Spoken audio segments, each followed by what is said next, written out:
Saber Direito desta semana é sobre direito trabalhista. Você vai saber mais sobre a competência da Justiça do Trabalho, as partes do processo, a petição inicial e muito mais. As aulas são com o professor Diogo Reis.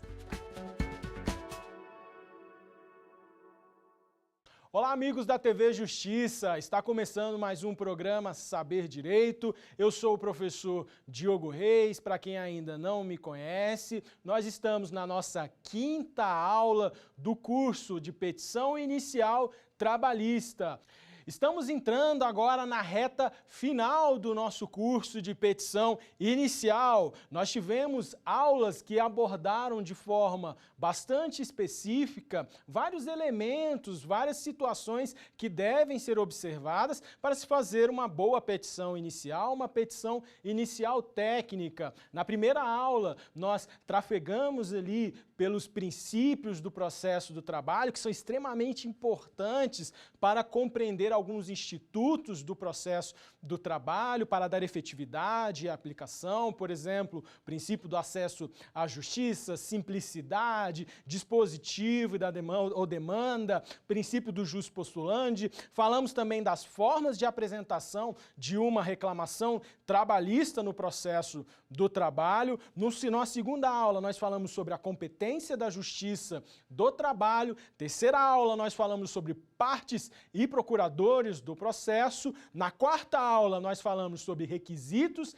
da petição inicial. E agora, nessa quinta aula, nós falaremos sobre indeferimento, aditamento e emenda da petição inicial. E, obviamente, você poderá conferir todo esse conteúdo no canal do YouTube da TV Justiça, que ficará disponível para vocês. Então, vamos lá para a nossa aula. Bom, pessoal, nós conversamos ao longo de todo o curso sobre como tecnicamente nós devemos elaborar uma petição inicial, não é verdade? E quais são ali as situações que nós devemos nos atentar para que a nossa petição inicial fique extremamente técnica. Mas agora eu preciso conversar um pouquinho com vocês sobre depois que nós ajuizamos a ação, porque até então, até a aula passada, falei sobre os requisitos da petição inicial, onde eu abordei a parte de endereçamento, de qualificação, de exposição, a breve exposição dos fatos, falando um pouquinho sobre fundamento jurídico do pedido, fato e causa de pedir, os pedidos, valor da causa, enfim, tratei ali dos requisitos da petição inicial. Beleza, mas agora a nossa petição inicial já está ajuizada, já está em juízo, fui lá, fiz tudo direitinho, observei tudo e entrei com a minha reclamação trabalhista. Uma vez ajuizada essa reclamação trabalhista, qual que é o procedimento? Ajuizada a reclamação trabalhista, a reclamada será notificada dessa ação para que ela possa comparecer à audiência inaugural e na audiência inaugural ela terá oportunidade de conversar com o reclamante para ver se a gente consegue chegar a uma composição. Isso também decorre de um princípio extremamente importante do processo do trabalho, que é o princípio da oralidade. Então, veja, esse contato com as partes é extremamente importante no processo do trabalho. E nessa audiência, o juiz ele vai perguntar para as partes se elas têm um acordo ou não. Por que eu estou falando disso tudo? Justamente para que a gente possa estabelecer alguns marcos aqui para a compreensão da matéria. Não tendo acordo, terá a reclamada a oportunidade de oferecer a sua contestação. A contestação no processo do trabalho ainda permanece a possibilidade de que ela seja feita de forma verbal. Não que isso seja o mais comum, né? Normalmente, os demandados, os reclamados, eles apresentam reclamações escritas, mas até o dia 11/11 de 2017, que é quando passou a valer a reforma trabalhista, apenas estava disciplinada de forma positiva a reclamação a contestação verbal, que falava lá no artigo 847 da CLT, que o reclamado, não havendo acordo, ele terá 20 minutos para aduzir a sua defesa. A reforma trabalhista passa a prever, então, o parágrafo único no artigo 847, de modo que a reclamada ela pode apresentar a sua petição de contestação por meio do protocolo, ela pode protocolar ali a sua contestação antes da audiência. Isso aí foi introduzido pela reforma trabalhista, mas na prática não trouxe nenhuma novidade. Então, na primeira parte da nossa aula aqui, nessa primeira fala, o que eu quero que vocês entendam? É isso, de que ajuizada a reclamação trabalhista, a parte ela vai ser notificada para comparecer a uma audiência onde vai ser perguntado se existe acordo ou não, e não tendo acordo, ela vai oferecer a contestação. Veja o seguinte, pessoal, se acontecer do reclamante ter distribuído a petição inicial, a parte ter sido notificada para comparecer à audiência e chegou no dia da audiência, o reclamante simplesmente não aparece. O que acontece, professor? O processo, ele continua tramitando? Não, pessoal, olha só, se o reclamante ele não comparece à audiência inaugural, à audiência inicial do processo, o juiz ele vai determinar o arquivamento da reclamação. Isso sempre esteve previsto lá no artigo 844, não houve nenhuma modificação pela reforma no caput do artigo 844 da CLT. Se o reclamante não comparece à audiência inaugural, é determinado o arquivamento da petição inicial, inclusive essa questão já foi cobrada em exame da OAB de segunda fase de trabalho. Se o reclamado não comparece à audiência inaugural, ele é considerado rével e é aplicado a ele os efeitos de confissão e revelia. A questão toda aqui que foi inovada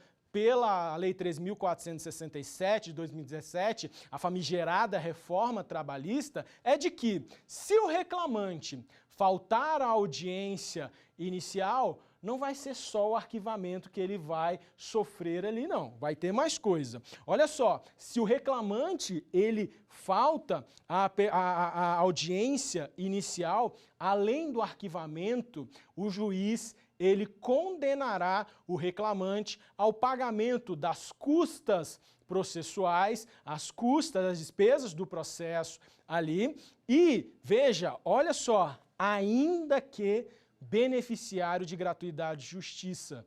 Ainda que beneficiário de gratuidade de justiça, o reclamante será condenado no pagamento de custas. Não vou entrar na discussão a priori da questão constitucional, mas veja só, além do parágrafo 2º do artigo 844 prescrever que o não comparecimento do reclamante à audiência inaugural faz com que ele pague as custas do processo, ainda que beneficiário de gratuidade de justiça, o legislador reformista passou a prever que o pagamento dessas custas é condição para que ele ajuize uma nova ação. Então, se porventura ele tiver o arquivamento daquela ação e ele quiser novamente entrar com uma demanda, com uma reclamação trabalhista, ele deverá comprovar o pagamento dessas custas processuais para que ele possa demandar novamente. Agora sim, entrando um pouco mais na discussão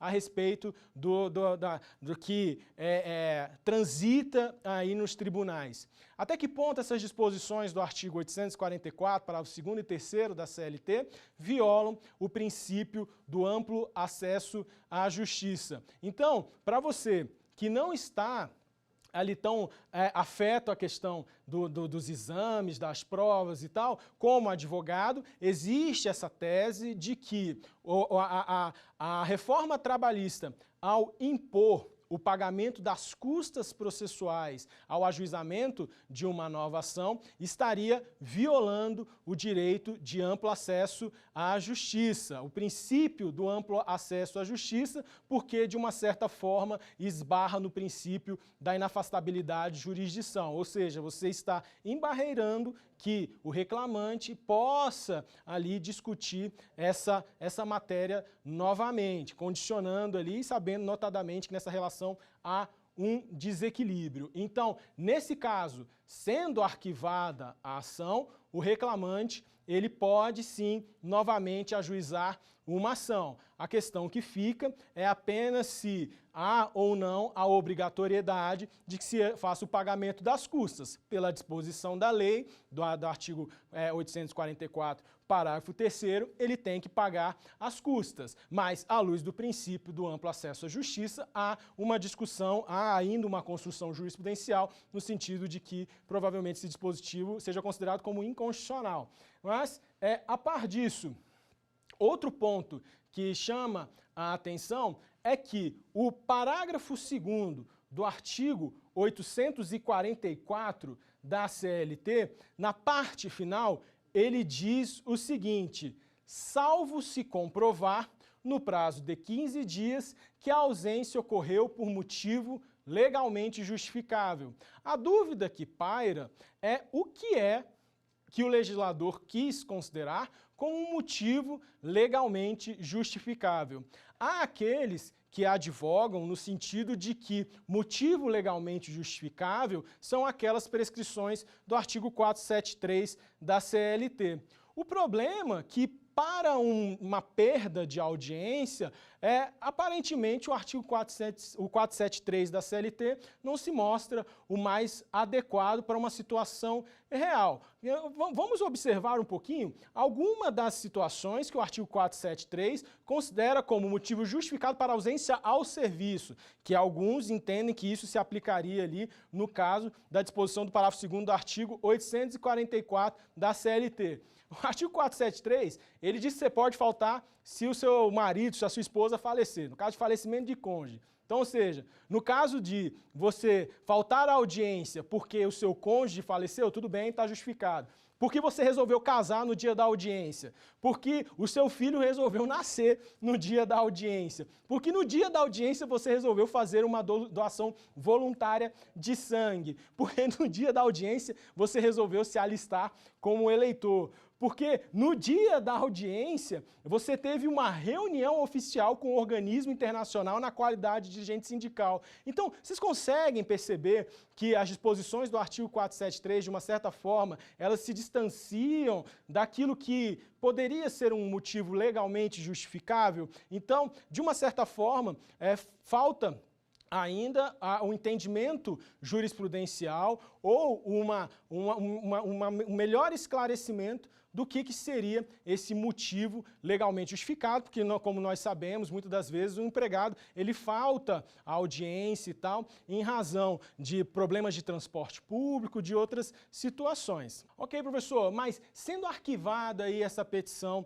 essa reclamação trabalhista, como que são fixadas essas custas? Bom, as custas no processo do trabalho, elas são fixadas à base de 2%, tendo como mínimo ali R$ 10,64. Além desse piso mínimo, o legislador que trouxe a reforma trabalhista estabeleceu um teto também. O teto ali que deve ser observado é de 4 vezes o limite dos benefícios do RGPS, que são o Regime Geral da Previdência Social. Então, no caso ali de um arquivamento da petição inicial, onde há extinção do feito sem resolução de mérito, as custas devidas serão de 2% sobre o valor da causa. Então, novamente, o valor da causa aparecendo como uma circunstância fundamental na petição inicial. Tá, professor, e se acontecer do reclamante por 2 vezes ele não comparecer à audiência? Ou seja, ele foi lá, ajuizou a ação e tal, não foi à audiência. E aí ele ajuiza uma nova ação,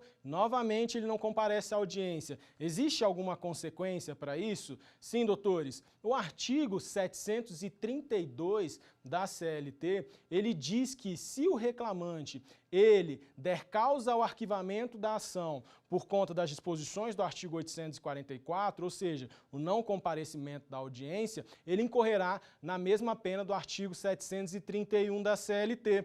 E o artigo 731 da CLT preconiza que, no caso de ajuizada reclamação verbal, o reclamante não comparecer no prazo de 5 dias para fazer a redução a termo, ele não poderá ajuizar uma outra reclamação durante 6 meses. Então, nessa hipótese, se o reclamante ele não comparece por 2 vezes seguidas à audiência inaugural e dá causa ao arquivamento, ele incorrerá na pena de perempção, ou seja, ele deverá aguardar 6 meses para ajuizar uma nova reclamação. Então, gente, é extremamente importante que, principalmente aos advogados, orientem os seus clientes a chegarem nas audiências de forma pontual, para evitar problemas de arquivamento, custas e perempção. Isso é fundamental. E na sua prova, você deve ficar bastante atento às prescrições do artigo 844, parágrafo 2º e parágrafo 3º, e também às disposições do artigo 732 da CLT. Dito isso, então, vamos para a nossa primeira questão da aula de hoje, para que essa compreensão fique bem firme aí nos nossos estudos. Vamos para a tela, então?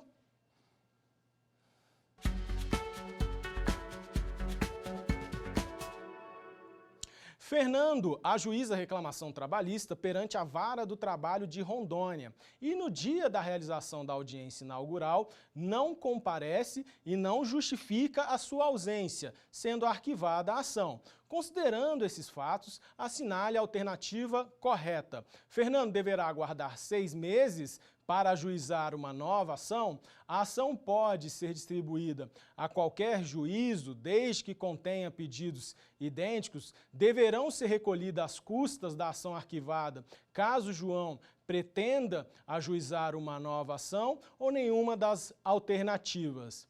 Então, pessoal, qual será então a opção correta do nosso quiz? Vamos conferir a resposta, então?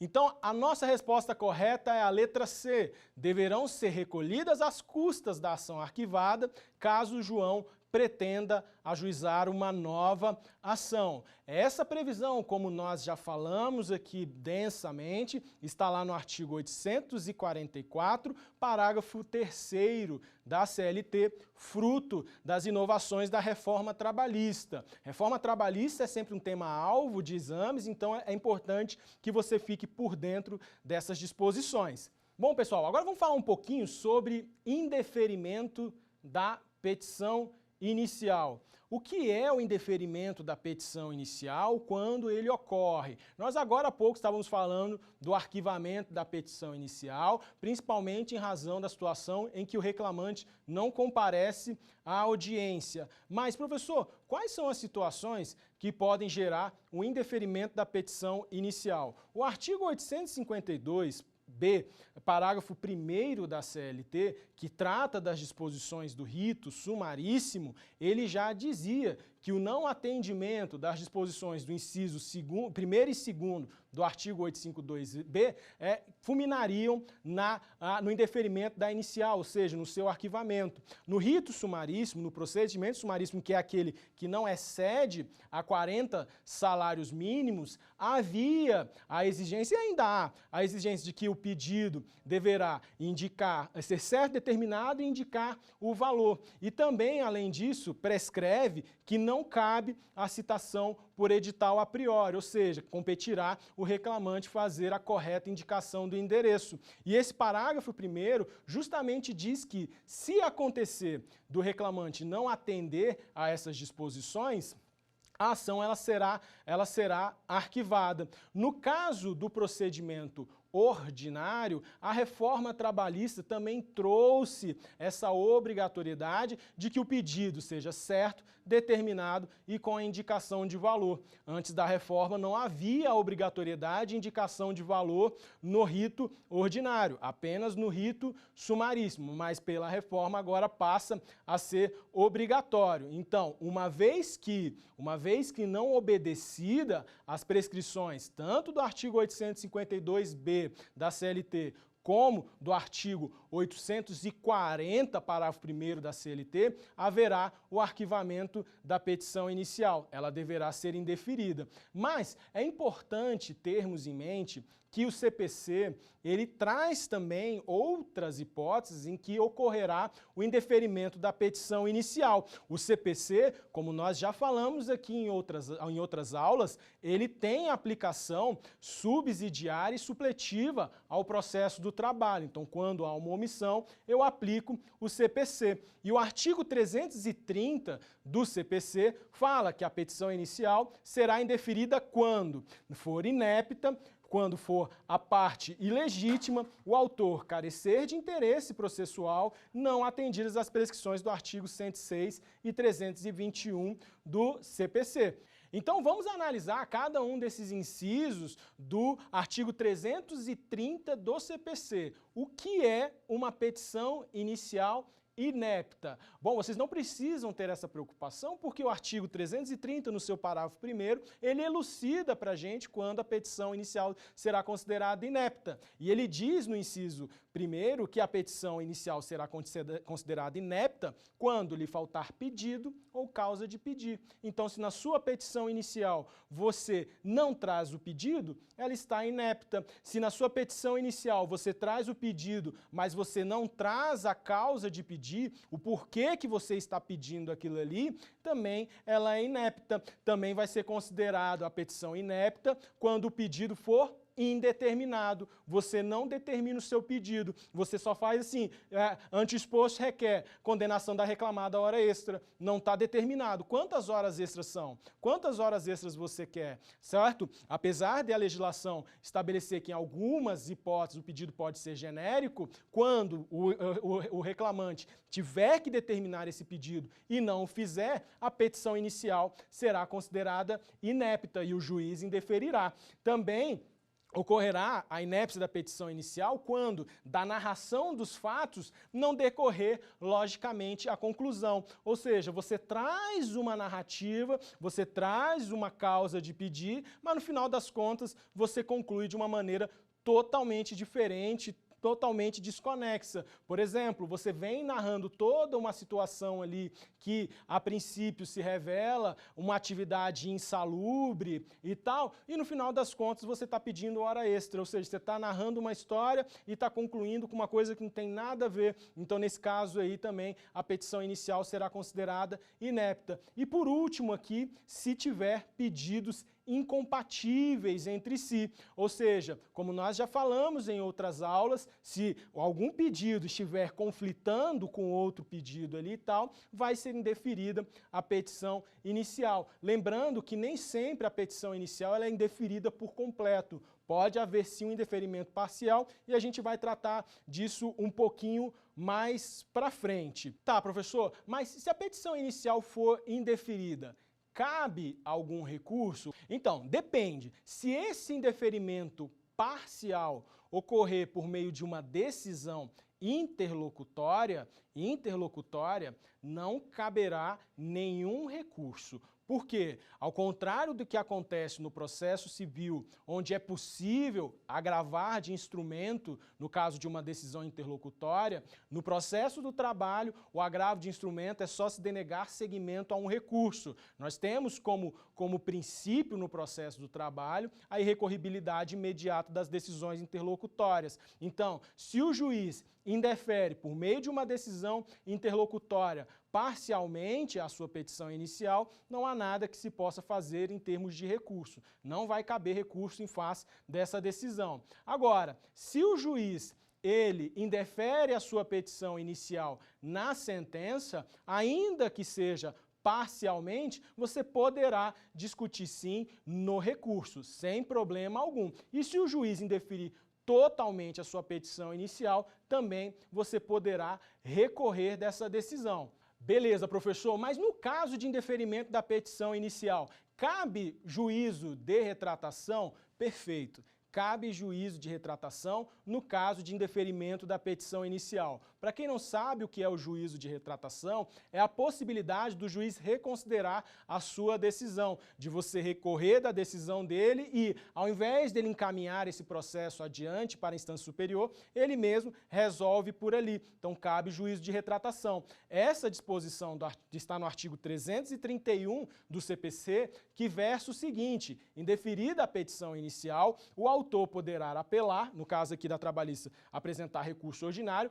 facultado ao juiz, no prazo de 5 dias, retratar-se. Então, nesse caso aí, se o juiz ele se retratar, então o processo ele retoma a marcha normal. Mas se o juiz ele não se retratar, o que ele vai ter que fazer, por exemplo, caso essa petição inicial seja indeferida de plano sem que tenha sido formada a relação processual? Ele vai ter que dar intimação do réu, intimar o réu, para que ele apresente contrarrazões ao recurso. Então, uma situação em que, indeferida liminarmente a petição inicial, sem que tenha sido formada a relação, né, o juiz ainda assim terá que intimar o réu. E essas disposições também decorrem do CPC. Está lá no artigo 331, parágrafo 1º. Só que é bastante raro de que aconteça esse tipo de situação no processo do trabalho. Pode acontecer?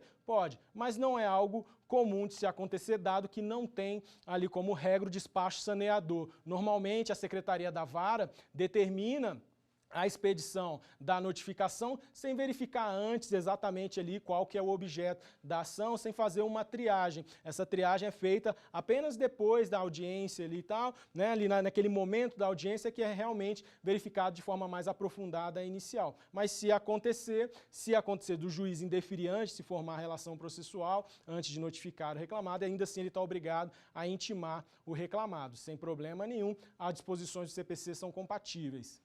Beleza, professor, mas o juiz ele necessariamente ele tem que indeferir a petição inicial, ele não pode determinar que a petição inicial ela seja emendada? Bom, olha só, pessoal, a emenda da petição inicial, como o próprio nome diz, é uma correção, é uma emenda. Nós estamos corrigindo essa petição. E nós precisamos, antes de falar de emenda da petição inicial, entender a posição do TST a respeito da matéria, e ela está lá na súmula 263. O que o TST entende sobre emenda à petição inicial? Primeiro, salvo nas hipóteses do artigo 330 do CPC de 2015, ou seja, salvo naquelas hipóteses que nós já tratamos, que o juiz deverá indeferir a petição inicial, no caso de inépcia, no caso de legitimidade da parte, falta de interesse de agir, né? Então tem aquela disposição. Então, né, salvo essas hipóteses. O indeferimento da petição inicial, por encontrar-se desacompanhada de documento indispensável à propositura da ação ou não preencher outro requisito legal, somente é cabível se, após intimada para suprir a irregularidade em 15 dias, mediante indicação precisa do que deve ser corrigido ou completado, a parte não fizer. Artigo 321 do CPC. A parte que merece destaque aqui nessa redação é quando ele diz desacompanhada de documento indispensável à propositura da ação ou não preencher outro requisito legal. Há aqueles que entendem que, por exemplo, se a petição inicial for considerada inepta, já não cabe ali emenda à petição inicial. Só que, lembra lá que na petição, quando ela é considerada, e ela pode ser considerada inepta, por exemplo, por algum defeito no pedido ou na causa de pedir, por pedidos incompatíveis, ou por inexistência de pedido ou de causa de pedir? Lembra que nós falamos sobre isso? Pois é, justamente em razão disso que é necessário que eu chame a atenção de vocês em relação à disposição do artigo 321 do CPC. O artigo 321 do CPC, ele fala que o juiz, ao verificar que a petição inicial não preenche os requisitos do artigo 319 e 320, ou que apresente defeitos e irregularidades capazes de dificultar o julgamento de mérito, determinará que o autor, no prazo de 15 dias, a emende ou a complete, indicando com precisão o que deve ser corrigido ou completado.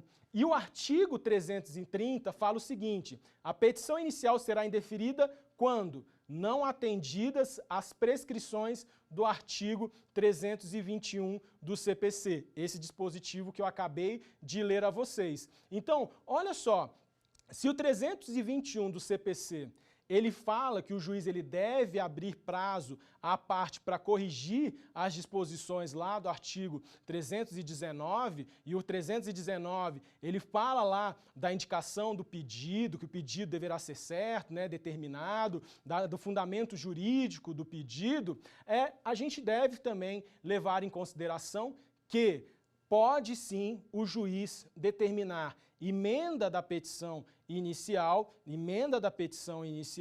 caso exista algum problema em relação ao pedido, porque o artigo 321, combinado com o artigo 319 do CPC, possibilita isso. Mas, como eu havia dito a vocês, existem aquelas jurisprudências, aquelas posições doutrinárias que entendem que não. Se a petição inicial estiver inepta, o juiz ele já deverá indeferir de plano. Por quê? Porque a redação da súmula 263 fala, salvo as hipóteses do artigo 330 do CPC. É uma hipótese do artigo 330 do CPC a inépcia, então entende ali que não haveria a possibilidade. Então a gente tem que entender que existem aí essas duas correntes na doutrina e na jurisprudência. A minha posição em relação a essa situação é que deve ser preservado o princípio da primazia da decisão de mérito.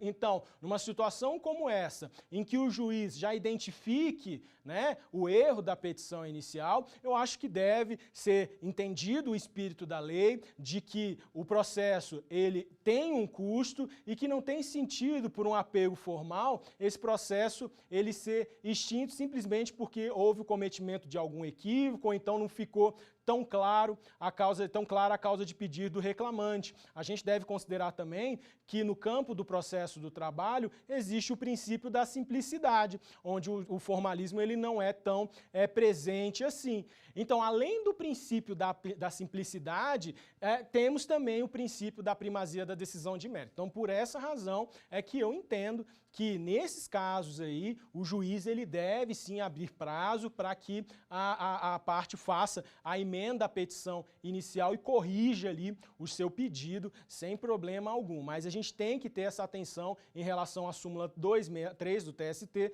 que dá uma aplicação, àqueles que dão uma aplicação mais literária, enfim, menos flexível ao dispositivo. Então, pessoal, feitas essas considerações, vamos para a nossa questão 2 da aula de hoje. Joga na tela, por gentileza.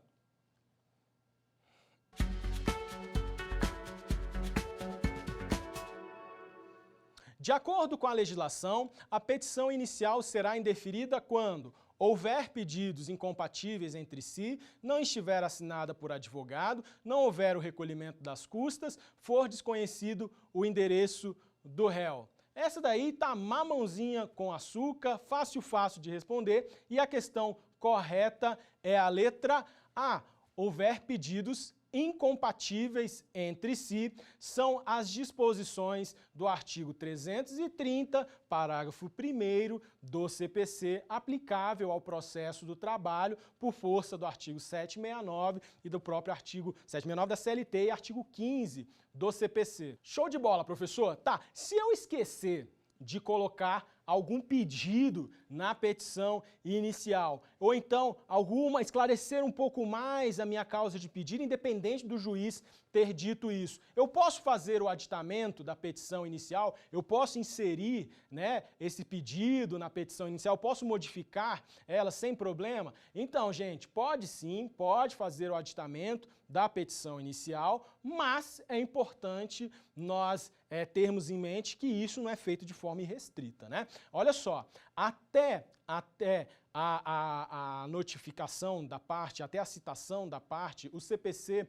possibilita que o autor da ação possa aditar a inicial sem o consentimento do réu. Essa disposição está lá no artigo 329 do CPC, no inciso 1º. E o inciso 2º fala que até o saneamento do processo, ele poderá alterar ou aditar ali a sua petição inicial, desde que haja o consentimento do réu. A questão no processo do trabalho é que nós não temos essa fase de saneamento. Lembra daquela linha do tempo que eu fiz com vocês aqui, de petição inicial, notificação, audiência e contestação? Então, é aí que onde a gente precisa ter essa visão para compreender até que momento o autor ele pode fazer esse aditamento com ou sem o consentimento do réu. Há entendimentos na doutrina de que, até a apresentação da defesa, eu posso fazer a alteração da petição inicial sem o consentimento do réu. Após a apresentação da contestação, eu tenho que ter o consentimento do réu. Mas o fato de, ainda que tenha o consentimento do réu, eu poder fazer o aditamento da inicial, não significa que isso também se dá ad eterno. Por quê? Nós temos o princípio da estabilização da demanda, certo? Então, não é possível que se fique alterando o tempo todo as disposições ali da petição inicial, sob pena de comprometer ali o julgamento que vai ser realizado no processo. Então, ali, depois de apresentada a petição, a contestação, acho que ainda é possível, sim, fazer o aditamento da petição inicial com consentimento do réu, mas já depois de instruída e coletada todas as provas, eu entendo sinceramente que não seria mais possível. Mas tem doutrinadores que entendem que é possível sim fazer o aditamento em outros momentos aí do processo. Bom, e agora nós vamos falar um pouquinho também sobre a desistência da reclamação trabalhista. Eu posso ajuizar uma ação e desistir dessa reclamatória? Sim, não há problemas em relação à desistência da reclamação, mas a gente precisa diferenciar desistência de renúncia, tá? A desistência, ela extingue o feito sem resolução de mérito. Eu estou apenas desistindo da ação, o juiz ele vai extinguir sem resolução de mérito e me é possível ajuizar uma nova ação. Quando eu faço a renúncia da petição inicial, aí já é um pouquinho mais complicado, porque eu estou renunciando àqueles direitos e o juiz ele vai julgar extinto com resolução de mérito. É importante que a gente tenha essa diferença. A desistência da petição inicial, ela pode ocorrer tanto de forma unilateral quanto de forma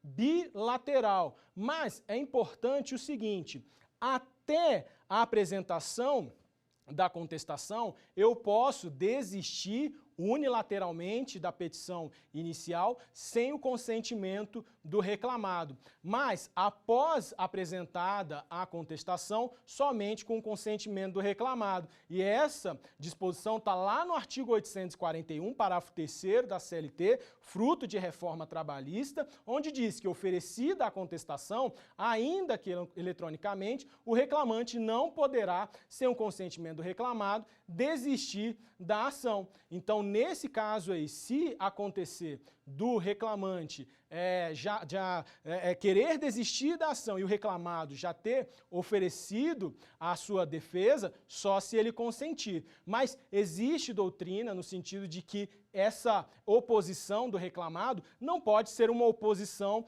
qualquer. É necessário que o reclamado justifique o porquê que ele está se opondo àquele pedido de desistência. Não pode ser por um mero capricho. Se o juiz entender que é um mero capricho ou que aquela situação que está sendo colocada pelo reclamado não é justificável, há aqueles que entendem que, nesse caso aí, o juiz ele pode sim deferir o pedido de desistência sem problema algum.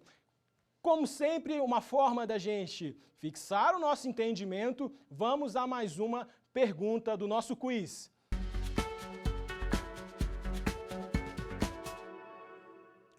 O reclamante poderá realizar o aditamento da petição inicial A, até a citação do réu com o seu posterior consentimento, até a audiência inaugural antes da apresentação da defesa, apenas se o juiz autorizar ou apenas em relação a fatos novos.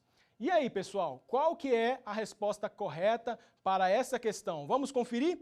Então, no caso aqui, é a letra B, até a audiência inaugural, antes da apresentação de defesa, o reclamante poderá fazer o aditamento da sua petição inicial, sem problema algum.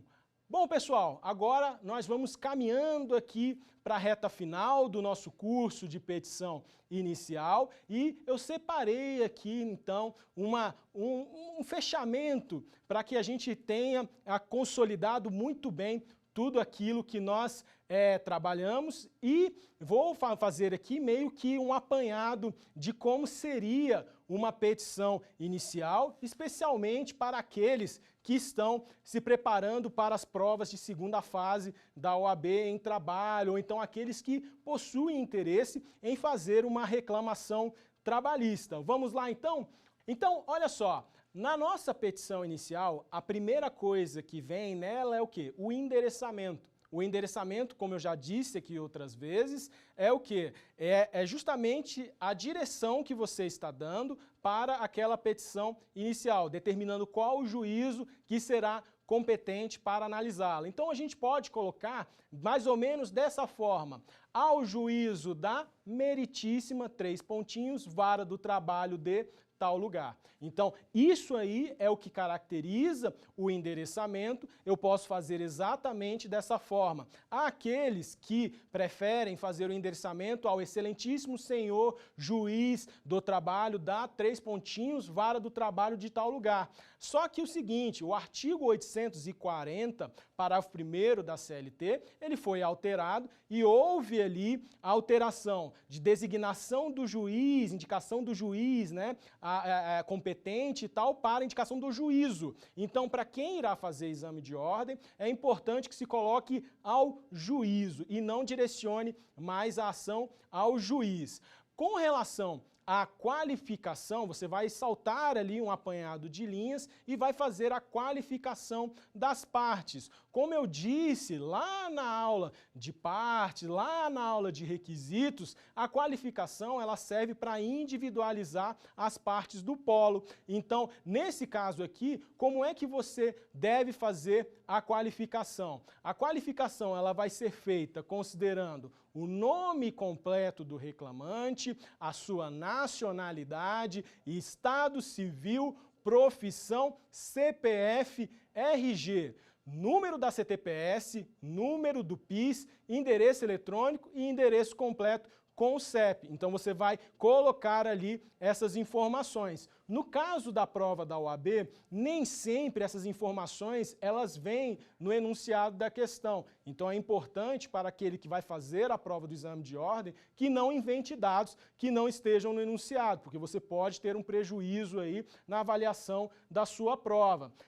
Beleza, feita a qualificação, o que você deve colocar na sua petição inicial? Vem respeitosamente, por intermédio do seu advogado, subscritor desta, vírgula, com fundamento no artigo 840, parágrafo 1º da CLT, que é justamente aquele artigo que nós falamos aqui, que trata dos requisitos da petição inicial e que para a prova da OAB te dá pontos, então é muito importante, vírgula, você coloca o verbo propor. Propor o quê? Uma reclamação trabalhista. E essa reclamação trabalhista, ela está sendo proposta em face de uma outra parte. Que parte é essa que está sendo proposta? Justamente o reclamado. Então você vai colocar lá, propor reclamação trabalhista em face de, coloca o nome do reclamado, faz a sua qualificação, indicando qual que é a natureza jurídica, pessoa jurídica de direito privado, pessoa jurídica de direito público, inscrita no CNPJ tal, estabelecida no endereço tal, pelas razões de fato e de direito a seguir expostas. Em relação à reclamação trabalhista, trabalhista, eu sempre aconselho que, se for formular um pedido de concessão de gratuidade de justiça, o faça de plano. Coloque na primeira parte da sua reclamação trabalhista já o pedido de concessão de gratuidade de justiça. O pedido de gratuidade de justiça assegura que, se acontecer eventualmente do reclamante perder a ação, ele não seja condenado em custas processuais. Essa é a ideia. E também é importante a gente lembrar que existem discussões a respeito do alcance da gratuidade de justiça no que se refere aos honorários advocatícios e aos honorários sucumbenciais, porque os honorários advocatícios, os honorários sucumbenciais e os honorários periciais, eles foram introduzidos pela reforma trabalhista da seguinte maneira: o artigo 791-A da CLT prescreve que, no caso de haver condenação, a parte sucumbente, melhor dizendo, ela é responsável pelo pagamento dos honorários advocatícios sucumbenciais da outra parte, ainda que ela seja beneficiária de gratuidade de justiça. E com relação aos honorários periciais, da mesma forma prescreve o artigo 790-B de que, se a parte, melhor dizendo, que perder a perícia, fica responsável por pagar os honorários periciais, certo? Então, ainda que ela seja beneficiária de gratuidade de justiça, a discussão que existe é se poderia ou não fazer uma aplicação subsidiária do CPC nesse caso, e se isso também não estaria violando alguns preceitos constitucionais. Então, é interessante você colocar o pedido de gratuidade de justiça, porque pode ser que ele alcance também a questão de honorários advocatícios e honorários sucumbenciais. Então, basicamente, o que você tem que trazer no tópico da gratuidade de justiça é o seguinte: você vai dizer que o reclamante é juridicamente pobre e não possui condições de arcar com as custas de um processo judicial sem prejuízo do seu próprio sustento e da sua família, razão pela qual requer a concessão dos benefícios de gratuidade de justiça nos termos do artigo 790, parágrafo 3º e parágrafo 4º da CLT. Professor, posso indicar outros dispositivos? Pode, sem problema nenhum, ainda mais se tratando de OAB. Então, você pode indicar as prescrições do artigo 98 do CPC sem problema algum. Isso aí não irá tirar pontos da sua prova. Lá tem previsão também sobre isso. Ainda, com relação à petição inicial, é comum que nós façamos um capítulo chamado do contrato de trabalho. Nesse tópico do contrato de trabalho, nós iremos especificar as principais informações desse contrato de trabalho. Então, eu vou trazer a data de admissão desse trabalhador, a sua função, a sua remuneração, qual era a sua jornada de trabalho, quando que ele foi dispensado, o motivo da sua dispensa e se ele recebeu ou não as suas verbas rescisórias. Então, colocando essas informações todas num único parágrafo, ficaria mais ou menos assim, que o reclamante foi admitido pela reclamada na data tanto do tanto para exercer a função de sei lá o quê, com remuneração mensal de tantos reais, cumprindo jornada de trabalho de tal a tal horário, de segunda a sexta-feira, por exemplo. Além disso, você deverá colocar que foi dispensado imotivadamente, a pedido, por justa causa, no dia tal, e até o momento não recebeu as suas verbas rescisórias. Feito esse apanhado do contrato de trabalho, aí você deve entrar nos tópicos da sua petição inicial, onde você vai trazer ali a sua causa de pedir, ou seja, os fundamentos jurídicos do seu pedido. Então, por exemplo, numa numa reclamação trabalhista, que você deseje fazer um pedido de pagamento de horas extras, você vai colocar lá que o reclamante, das horas extras, o reclamante foi contratado pela reclamada para laborar de 8 às 18, com 2 horas de intervalo, por exemplo, de segunda a sexta-feira. Todavia, todos os dias ele excedia 30 minutos da sua jornada de trabalho. Então, quando você coloca isso, você está trazendo o fato e junto com o fato, a causa de pedir. Então você tem o fundamento jurídico ali do seu pedido. Em se tratando de OAB, você deve sempre indicar os dispositivos que sustentam o seu pedido, a sua pretensão. Nesse caso aí, por exemplo, das horas extras, você fundamentaria com base no artigo 59, parágrafo 1º da CLT, e você poderia fundamentar também tranquilamente no artigo 7º da Constituição Federal, incisos 13 e 16. E aí, por fim, dentro do seu tópico, você colocaria que, ante o exposto, deverá a reclamada ser condenada ao pagamento de tantas horas extras por dia, com adicional de 50%, bem como reflexos em aviso prévio, 13º salário, férias proporcionais mais 1/3, FGTS, multa de 40% e repouso semanal remunerado. Então, basicamente, é isso que a gente joga num tópico. Eu costumo ensinar aos meus alunos uma técnica que se consubstancia em mini-fato, mini-direito, mini-pedido. Quando eu falo em mini-fato, mini-direito e mini-pedido, o que eu estou querendo dizer? Que o mini-fato aqui seria o que aconteceu. O que foi que aconteceu? Qual foi a situação ocorrida naquela relação de trabalho? E aí você irá descrever ali qual foi a situação vivida. O que aconteceu foi que o reclamante foi contratado para elaborar uma jornada, porém executava uma outra jornada de trabalho, uma jornada de trabalho a mais, além daquilo que foi contratado. Mas, mini-direito, aonde é que está escrito que isso não pode ser feito dessa maneira? E aí é onde você vai indicar os dispositivos que vão fundamentar a sua pretensão. No caso ali, de acordo com o artigo 58 da CLT, a jornada máxima é de 8 horas e de acordo com o artigo 59, parágrafo 1º, caso haja o excesso da jornada de trabalho, deverá ser garantido o adicional de no mínimo 50%. Da mesma forma, dispõe o artigo 7º da Constituição Federal, lá no inciso 13, que traz o limite de 8 horas diárias e 44 semanais. Eu posso invocar também o artigo 16, o inciso 16 do artigo 7º, que fala do adicional de 50%. Enfim, eu vou trazer ali a minha base jurídica. E o mini pedido é, o que você quer?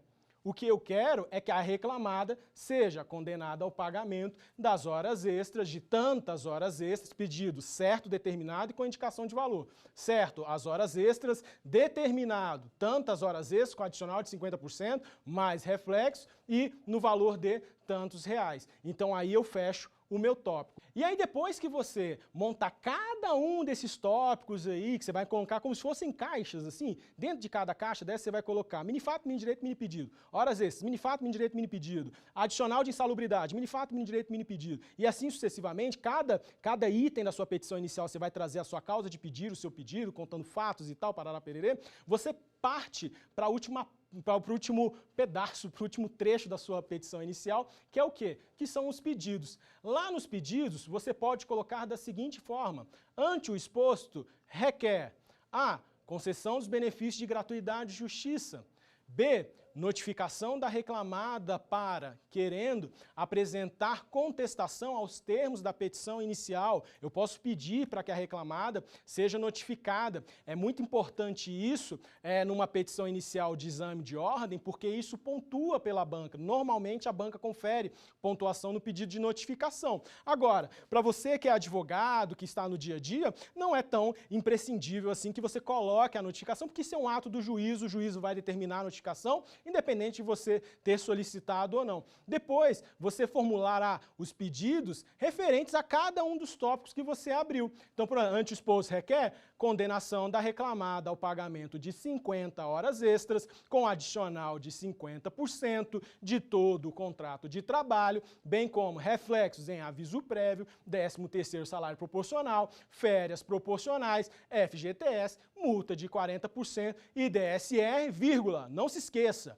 no importe de tantos reais. No importe de tantos reais. Você tem que indicar ali o valor, por quê? Porque nós já vimos nas nossas aulas que a indicação do valor do pedido é um requisito da petição inicial. Então você não pode deixar de colocar o valor. Beleza? Então aí você colocou tudo isso lá, depois de colocar todos os pedidos da sua reclamação trabalhista, é extremamente importante para quem vai prestar exame de ordem que coloque a condenação da reclamada ao pagamento de honorários advocatícios, porque é um exame de ordem, mas em se tratando de peças que não são ajuizadas para um exame de ordem, se você não pedir os honorários advocatícios, também não tem problema, o juiz ele poderá fixar os honorários advocatícios independentemente de haver pedido nesse sentido. É importante também, em se tratando de reclamação trabalhista, que por mais que não seja um requisito da petição inicial, não vai ocasionar o indeferimento, que você proteste pela produção de provas. Você vai colocar mais ou menos assim, protesta provar o alegado por todos os meios de prova em direito admitidos, especialmente pelo depoimento das partes, oitiva de testemunhas, documentos, sem prejuízo de outras provas eventualmente cabíveis. Mas, professor, isso está lá no CPC. Tudo bem, mas isso aí não é um requisito da petição inicial, pelo menos não na área trabalhista. Se você não colocar, isso aí não vai ter problema, o juiz não vai indeferir a sua petição inicial por isso. Mas o fundamental é que para a prova da OAB, para quem está estudando para o exame e vai fazer segunda fase em trabalho, deve colocar porque a banca pontua. Depois de colocarmos a produção de prova, o que você vai fazer? Dá-se a causa o valor de tantos reais. E aí a gente utiliza de todos aqueles argumentos, de todos aqueles fundamentos que eu coloquei a vocês aqui, sobre o valor da causa, para que eu atribua um valor à minha causa. Dá-se a causa o valor de R$25 mil, R$27 mil,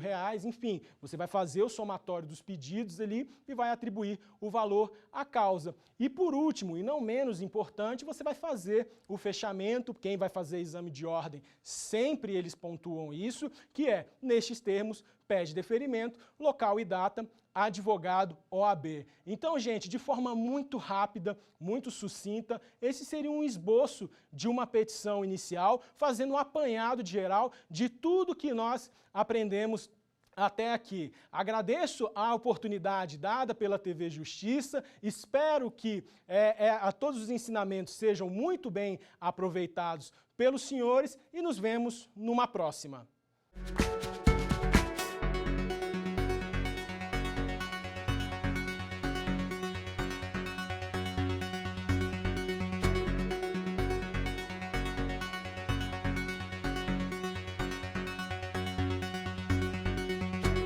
Quer dar uma sugestão de tema para os cursos do Saber Direito? Então mande um e-mail para a gente, saberdireito@stf.jus.br, ou entre em contato pelo nosso WhatsApp. O número é esse que aparece na sua tela. Você também pode estudar pela internet. É só acessar tvjustiça.jus.br ou rever as aulas no nosso canal do YouTube, TV Justiça Oficial.